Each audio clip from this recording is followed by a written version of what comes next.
اپنے ساتھ لے گیا اور ان میں اللہ کے جلیل القدر نبی حضرت دانیال علیہ السلام بھی موجود تھے۔ ناظرین محترم، 421 قبل مسیح میں بخت نصر نے ایک رات ایک پراسرار خواب دیکھا۔ چنانچہ خواب کے اندر بخت نصر نے ایک عظیم بت دیکھا جس کے پاؤں زمین میں تھے اور سر آسمان میں تھا۔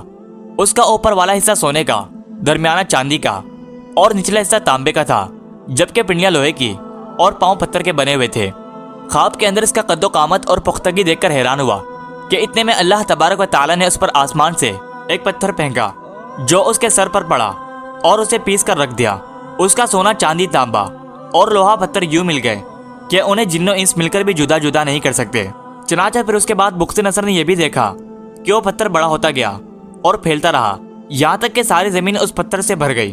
ناظرین محترم، اس خواب کو دیکھنے کے بعد بخت نصر اس خواب کو بھول گیا اور اس بات کی اسے بہت زیادہ پریشانی لاحق ہوئی۔ اس نے اپنی مملکت کے کاہنوں اور نجومیوں کو بلوایا اور ان سے کہا کہ تم میں سے کوئی ایسا شخص موجود ہے جو میرے خواب کے متعلق مجھے بتائے اور اس خواب کی تعبیر بھی بتائے۔ چنانچہ نجومی اور کاہن اس خواب کو اور اس کی تعبیر کو بیان کرنے سے عاجز آ چکے تھے۔ اسی دوران کسی نے بخت نصر کو مشورہ دیا کہ خواب کی تعبیر دانیال علیہ السلام سے پوچھی جائے، کیونکہ دانیال علیہ السلام کو اللہ تبارک و تعالیٰ نے خوابوں کی تعبیر کا علم عطا فرمایا ہے۔ اس وقت آپ علیہ السلام بخت نصر کے قید خانے میں بند تھے، لہذا انہیں نظر کے سامنے پیش کیا گیا۔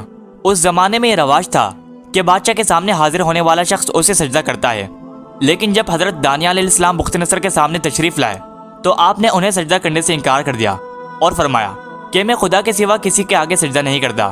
چنانچہ اس پر بادشاہ مختصر خاموش رہا، کیونکہ اسے پہلے اپنے خواب کی تعبیر جاننا تھی۔ پھر اللہ کے نبی حضرت دانیال علیہ السلام نے پہلے بخت نصر کا خواب بیان کیا، پھر اس کے بعد آپ نے اس خواب کی تعبیر بیان کرنا شروع کی۔ آپ علیہ السلام نے فرمایا، بت سے مراد مختلف زمانوں میں مختلف امتیں ہیں، اور سونے سے مراد موجودہ زمانہ ہے جس میں تم موجود ہو، اور چاندی سے مراد تمہارا بیٹا ہے جو کہ تمہارے بعد بادشاہ بنے گا، اور تانبے سے مراد روم کی طرف اشارہ ہے، اور لوہا فارس ہے، اور پتھر سے مراد 2 امتیں ہیں جن پر 2 عورتیں حکومت کریں گی، ایک مشرقی یمن میں اور دوسری غربی شام میں، اور جو پتھر اس بت پر گرا وہ دین الہی ہے جو آخری زمانے میں ظاہر ہوگا، اور اللہ تبارک و تعالیٰ عرب سے ایک امی نبی بھیجے گا جس کی وجہ سے دوسرے تمام ادیان اور امم کا وہ حشر ہوگا جو کہ اس بت کا ہوا تھا۔ وہ دین اس پتھر کی طرح پھیلتا جائے گا اور ساری زمین پر غالب آ جائے گا۔ یوں باطل کی جگہ حق اور گمراہی کی جگہ ہدایت آ جائے گی۔ چاہے لوگ علم کی دولت سے تونگر ہو جائیں گے، اور ضعیفوں کو قوت اور ناقصوں کو عزت اور بے کسوں کو نصرت دے دی جائے گی۔ چنانچہ حضرت دانیال علیہ السلام کی تعبیر سن کر بخت نصر نے کہا، جب سے میں نے تخت حکومت سنبھالا ہے آپ سے بڑھ کر کسی نے مجھ پر ایسا غلبہ حاصل نہیں کیا، یقیناً آپ سے زیادہ میرا محسن کوئی نہیں، میں آپ کے احسان کا بدلہ دینا چاہتا ہوں۔ چنانچہ بخت نصر نے دانیال علیہ السلام کی قابلیت دیکھ کر ان کو اپنے دربار میں ایک عہدے پر مقرر کر دیا۔ ناظرین محترم، صحیفہ دانیال کے مطابق حضرت دانیال علیہ السلام جوان آدمی تھے، خوبصورت اور ہر چیز سیکھنے کی صلاحیت رکھتے تھے۔ ان کی سمجھ بوجھ اور حکمت کی وجہ سے ان کو دربار میں جگہ مل گئی، اور بادشاہ بخت نصر جب بھی کوئی سوال کرتا تو حضرت دانیال علیہ السلام کاہنوں اور درباریوں سے زیادہ جواب دیتے۔ حضرت دانیال علیہ السلام نے بابل میں قیام کے دوران غیر حلال کھانا کبھی نہیں کھایا۔ آپ سادہ غذا اور پانی پر گزر بسر کیا کرتے تھے، لیکن اللہ نے ان کو حلال غذاؤں میں اتنی برکت عطا کی کہ آپ بابلی لوگوں سے زیادہ صحت مند نظر آتے تھے۔ حضرت دانیال علیہ السلام ہر وقت اپنے پروردگار کی عبادت میں مشغول رہتے اور روزانہ بیت المقدس کی جانب رخ کر کے اپنے خدا کی بزرگی اور بڑائی بیان کرتے۔ 347 قبل مسیح میں بخت نصر کی موت ہو گئی۔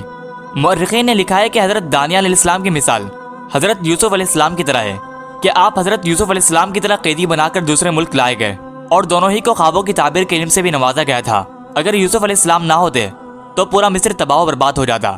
بالکل اسی طرح اگر حضرت دانیال علیہ السلام نہ ہوتے تو بخت نصر بادشاہ اور اس کی تمام رعایا تباہ و برباد ہو چکی ہوتی۔ ناظرین محترم، بخت نصر کے مرنے کے بعد اس کا بیٹا بارش ہزارہ بادشاہ بنا۔ یہ انتہائی نالائق اور عیاض بادشاہ تھا۔ دوسرے وزیر جو حضرت دانیال علیہ السلام کے بڑے عہدے کی وجہ سے ان سے جلتے تھے، انہوں نے بادشاہ کو حضرت دانیال علیہ السلام کے خلاف بھڑکانا شروع کیا اور بادشاہ کو بتایا کہ دانیال علیہ السلام نہ تو آپ کو سجدہ کرتے ہیں اور نہ ہی بابل کی سلطنت کا خیال رکھتے ہیں۔ وہ تو یہ کہتے ہیں کہ جلد ہی بابل کی سلطنت کا خاتمہ ہو جائے گا اور اس کے خدا کی حکومت قائم ہوگی۔ لہٰذا بادشاہ نے جلادوں کو حکم دیا کہ حضرت دانیال علیہ السلام کو شیروں کے سامنے ڈال دیا جائے۔ چنانچہ جب حضرت دانیال علیہ السلام نے شیروں کا سامنا کیا تو آپ نے اللہ تبارک و تعالیٰ سے مدد مانگی، اور آپ علیہ السلام نے فرمایا، اے وہ ذات، میں تجھ سے مدد مانگتا ہوں کہ جس کے آگے یہ شیر بھی اپنا سر جھکا دیتے ہیں۔ اللہ تبارک و تعالیٰ کی قدرت سے شیروں نے آپ کو کوئی نقصان نہیں پہنچایا۔ صبح ہوئی اور جب لوگوں نے قید خانے میں جھانکا تو دیکھا کہ حضرت دانیال علیہ السلام بالکل صحیح سلامت موجود ہیں اور شیر ایک کنارے پر بیٹھ کر آرام کر رہے تھے۔ چنانچہ لوگ یہ معاملہ دیکھ کر سمجھ گئے کہ آپ نیک اور برگزیدہ شخصیت ہیں، لیکن اب وقت گزر چکا تھا اور اللہ تبارک و تعالیٰ کا عذاب بالکل ان کے قریب آ چکا تھا۔ چنانچہ اس وقت فارس کے بادشاہ سارس نے ان پر حملہ کر دیا اور مختصر خاندان کی حکومت کا خاتمہ ہو گیا۔ اس نے حضرت دانیال علیہ السلام کو قید خانے سے آزاد کروایا اور انہیں عزت و احترام کے ساتھ اپنے دربار میں وزیر مقرر کیا۔ دوستو، حضرت دانیال علیہ السلام نے اس خواب کی جو تعبیر بیان کی تھی بالکل اسی طرح ہوا۔ چنانچہ مختلف حکومتیں قائم ہوتی رہیں اور اپنے اپنے وقت پر ان کا خاتمہ ہوتا رہا۔ آخر کار عرب کے سرزمین پر نبی برحق حضرت محمد صلی اللہ علیہ وسلم کی بعثت ہوئی اور خدائے مملکت قائم ہو گئی اور بت پرستی کا خاتمہ ہو گیا۔ لیکن اس وقت یہود و نصارہ اپنے نبی حضرت دانیال علیہ السلام کے خواب کی تعبیر کی طرح طرح کی باطل طویلیں کرنے لگے، جس کی وجہ سے انہوں نے نہ صرف اپنی قوم کو راہ حق سے گمراہ کر دیا بلکہ ان کو ابدی عذاب کا بھی مستحق ٹھہرا دیا۔ اللہ تبارک و تعالی سے دعا ہے کہ اللہ تبارک و تعالی ہمیں گمراہ کرنے والے فتنوں سے ہمیشہ کے لیے محفوظ رکھے۔